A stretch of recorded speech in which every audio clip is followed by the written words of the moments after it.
ഹിമാലയത്തിൻ്റെ താഴെ വളരെ മനോഹരമായി ഒഴുകിക്കൊണ്ടിരിക്കുന്ന ഗംഗ സന്ദർശകർക്ക് എന്നും വല്ലാത്തൊരു ആനന്ദമാണ് കൊടുക്കാറ്. അതേ ഗംഗയുടെ തീരത്ത് ഒരു പെൺകുട്ടിയെ പരിചയപ്പെട്ടു. കുട്ടിക്കാലത്ത് വളരെ പെട്ടെന്ന് തന്നെ വിവാഹം കഴിക്കപ്പെട്ട് വരൻ്റെ വീട്ടിലെത്തി. വരൻ്റെയും മാതാപിതാക്കളുടെയൊക്കെ ആരോഗ്യം പെട്ടെന്ന് ഡൗൺ ആകുന്നു. ആ പെൺകുട്ടിക്ക് ആ കുടുംബത്തിൻ്റെ മുഴുവൻ ഉത്തരവാദിത്വവും വളരെ ചെറുപ്പത്തിൽ തന്നെ ഏറ്റെടുക്കേണ്ടി വന്നു.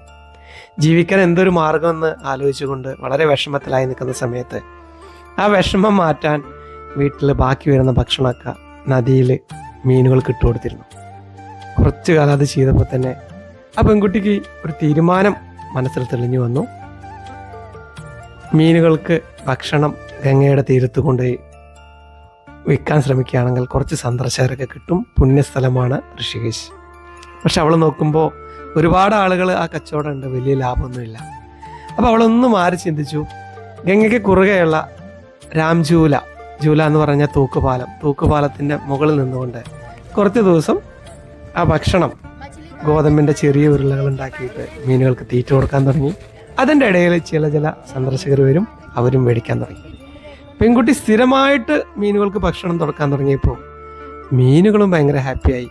അവരും ഈ പെൺകുട്ടി വരുന്ന സമയത്ത് വലിയ വലിയ മീനുകൾ അവിടെ വരാൻ തുടങ്ങി. സന്ദർശകർക്ക് വളരെ ആനന്ദമായിരുന്നു.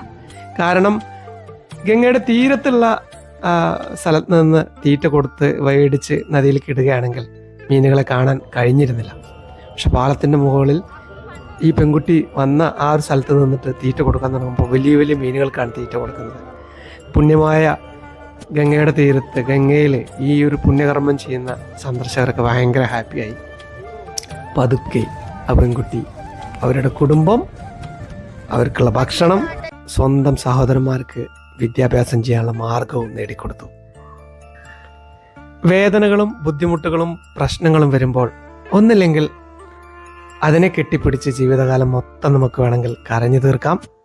അല്ലെങ്കിൽ ഈ നിമിഷം എനിക്ക് എന്ത് ചെയ്യാൻ കഴിയുമെന്നൊരു ചിന്ത സ്വയം ചോദിക്കുകയാണെങ്കിൽ, എൻ്റെ വേദനയെ എങ്ങനെ മറികടക്കാമെന്ന് സ്വയം ഒന്ന് ചോദിക്കാൻ തുടങ്ങുകയാണെങ്കിൽ ചില പുതിയ വഴികൾ അവിടെ തെളിഞ്ഞു വരും.